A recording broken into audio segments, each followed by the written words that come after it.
এমওএইচএস Venice city Uttara Purbachal প্রজেক্টের একটা map দেখতে পাচ্ছি। আমরা সাধারণত এত ম্যাপ ট্যাপ এত কিছু বুঝি না, মানে সাধারণ বাংলায় আমরা সবাই শুনতে চাই। এত ম্যাপ এবং জটিল প্যাচ আমরা কেউ যেতে চাই না।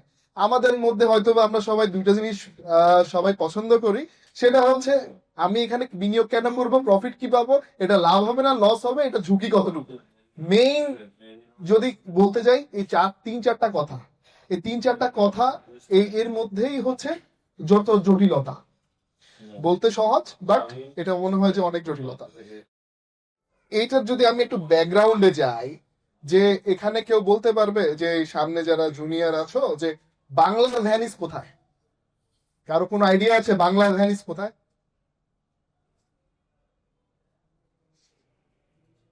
বরিশাল। তোমার বাড়ি কি বরিশাল? হ্যাঁ, যাই হোক, যাদের বাড়ি বরিশাল তারা হয়তো বলতে পারতো যে বাংলার ভ্যানিস হচ্ছে বরিশাল। তো যাই হোক, আমরা বরিশালকে ঢাকায় নিয়ে আসছি না, শুধু বরিশাল না, আমরা ইতালি রোম যে ভ্যানিস সিটিকে আমরা নিয়ে আসতে যাচ্ছি।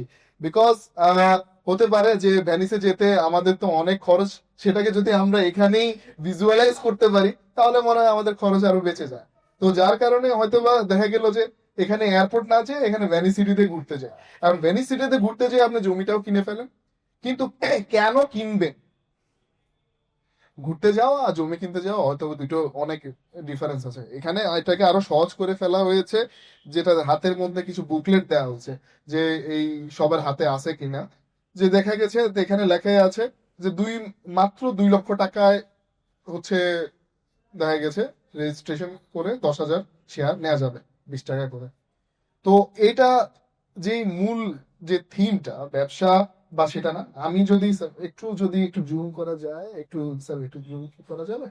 এখানে যদি আমরা দেখি যে পূর্বাচলের যে আমাদের যে মেইন থিমটা, সেটা হচ্ছে যে এখানের মধ্যে আমরা দেখতে পাচ্ছি, একটু যদি সবাই একটু খেয়াল করি, যে পূর্বাচলের যেই ভ্যানিসিটির থিমটা সেটা হচ্ছে এখানে হচ্ছে নলি নলি নদী আমরা দেখতে পাচ্ছি। এক পাশে হচ্ছে রিং রোড, ঢাকা যে রিং রোড সেটা, আর মাঝখানে কিছু লেক দেওয়া আছে। এটা স্যার অনেকটা চিকেন নেকের মতো হয়ে গেছে দেখতে গেলে। এখানে এটা একটা চিকেন নেক দেখতে পাচ্ছি। তো এই টোটাল প্ল্যান যদি আমরা দেখতে যাই, যে পুরো এই প্রজেক্টে এখান থেকে শুরু করে লাস্ট কর্নার পর্যন্ত পুরো যে জায়গাটা জুড়ে এখানে কানেক্টিভিটি দেওয়া হয়েছে বোর্ড দিয়ে আমরা শুরু থেকে শেষ পর্যন্ত যেতে পারবো। কেউ যদি মনে করে যে আজকে ঘরে রান্না করব না, বাইরে যে রেস্টুরেন্টে খাবো, তারা চাইলেও এখান থেকে শুরু করে শেষ কর্নার পর্যন্ত যে এখানে রেস্টুরেন্ট দেখা যাচ্ছে সেখানে যেতে পারে।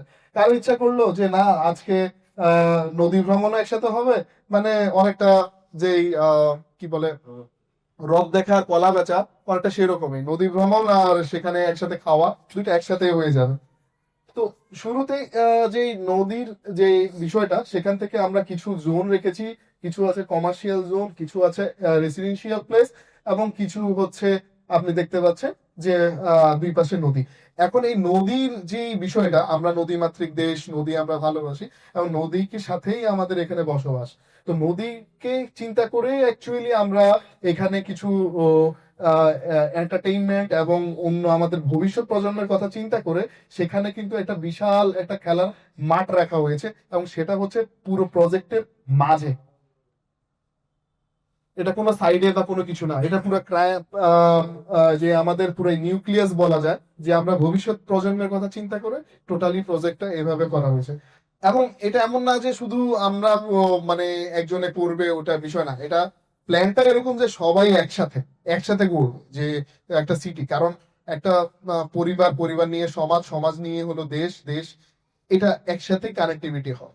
তো একা কখনো হয় না, একটা সমাজ বা সিটি কখনো একা এটা করা যায় না। যার কারণেই এখানে সকলকে সকলকে নিয়েই আমাদের ইনশাল্লাহ এই পথ চলা শুরু হবে।